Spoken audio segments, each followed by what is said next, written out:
कंसचानूरमर्दनं देवकी परमानन्दं कृष्णं वन्दे जगद्गुरुम्।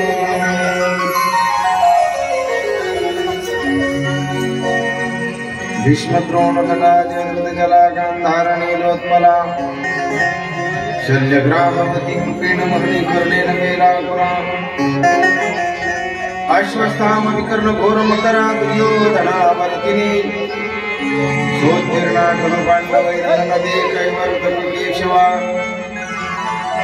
आराशर्यवच सर्वजमलं गीतार्थगन्धोत्तरं नानाक्षरणकुकेसरं हरिकथा सम्बोधनामोदितं लोके सज्जन षट्पदैर्हरः पीपीयमानं मुदम् याद भारतमुनिनं कलिमलं प्रथमं शिरश्रेयसे मुखं करोति वाचालं पङ्गुं लङ्घयते गिरिं यत्र पादमहं वन्दे परमानन्दमाधवं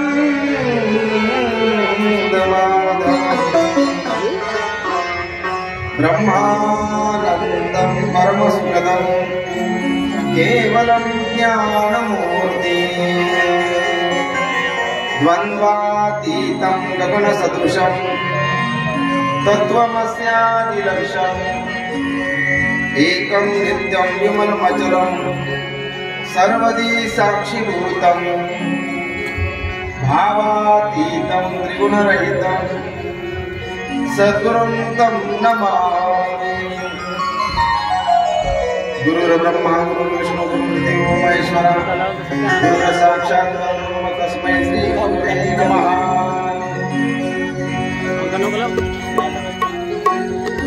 आइए हनुमंत जी विराजिए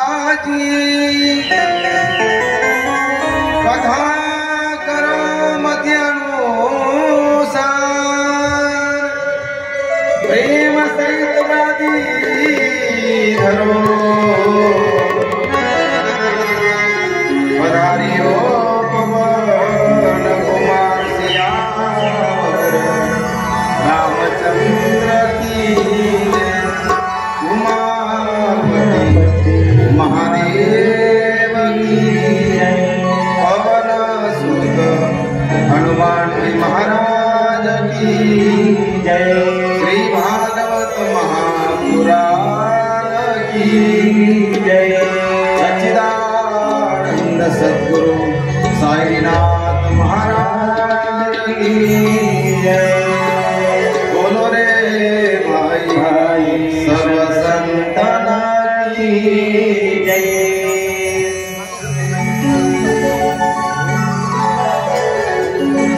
श्री राधे राधे गोविंद गोविंद राधे राधे गोविंद गोविंद राधे राधे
श्री भागवत महापुराण की नमः पार्वती पते हर हर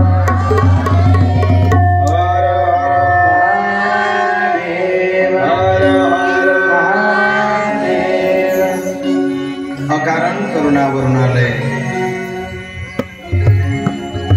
भगवान द्वारिकाधीश कृष्णचंद्र ठाकूरजी भगवान परमात्म्याची वाङ्मय प्रतिमूर्ती श्रीमद भागवत महापुराण आणि आपल्या पुण्यभूमी आमिरजा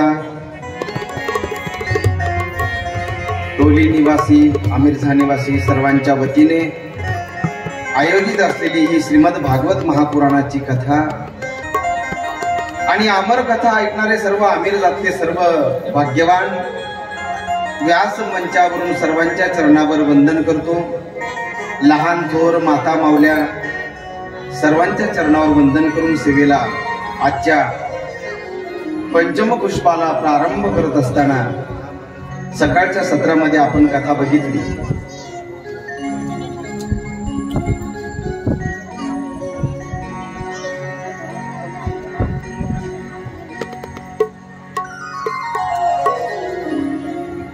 सकाळी आपण नरसिंह भगवान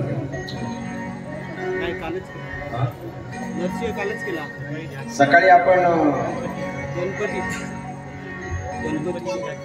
गणपती पांडुरंग परमात्म्याच्या झाकीचं दर्शन घेतलं, बरोबर? सकाळी जे जे आले होते त्यांना माहिती, गणपती बाप्पा आणि पांडुरंगाच्या झाकीचं दर्शन। किती सुंदर दर्शन होतं पांडुरंगाचं।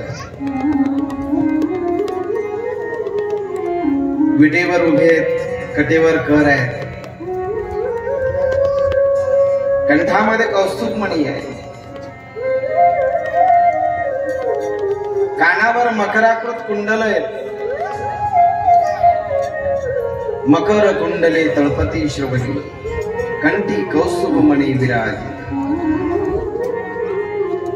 तुकोबाराय तर म्हणतात, तुका म्हणे माझे हेची सर्व सुख, माझं सगळं सुख तेच आहे। कोणतं? पाहिन श्रीमुख आपलीने। हे भगवंता, हे पांडुरंगा, हे विठ्ठला, तुझं हे स्वरूप माझ्या डोळ्यासमोर नित्याचं राहो।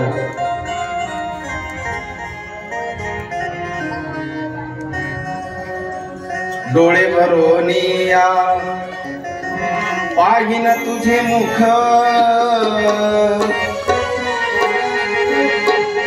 हेची मज सुख देई देवा। डोळे भरोनिया, डोळे भरून तुझं मुख पाहावं, कानाने तुझी कीर्ती ऐकावी, कान भरून ऐकेन तुझी कीर्ती, तेच मज विश्रांती देई देवा। वाहे रंगी टाळी नाचेन उदास, या हाताने टाळी वाजवली, हाताने टाळी वाजवलं ना तर हातावरच्या रेषा बदलतात, म्हणजे भाग्य बदलतं। हातावर काय आहे? ज्यावेळेस आपण आईच्या गर्भातून जन्माला येतो त्याच वेळेस आपलं भाग्य आपण घेऊन येत असतो, आणि मग या हातावरच्या रेषा असतात। ज्योतिष शास्त्राचे जे जाणकार आहेत त्यांना हातावरच्या रेषा, मस्तकावरच्या रेषा, हनुवटीची ठेवण, नाकाची ठेवण, कानाची ठेवण, चेहऱ्याची ठेवण याच्यावरून भाकीत करता येतं, म्हणजे भविष्य सांगता येतं। तो एक अभ्यास आहे, ज्योतिषशास्त्र आहे।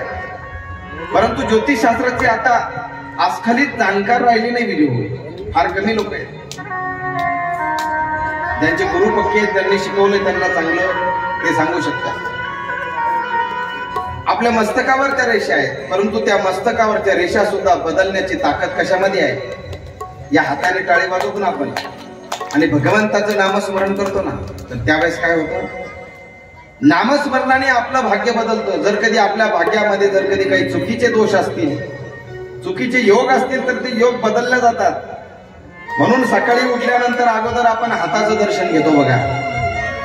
सकाळी झोपेतून आपण उठलो की काय करावं? कराग्रे बसते लक्ष्मी,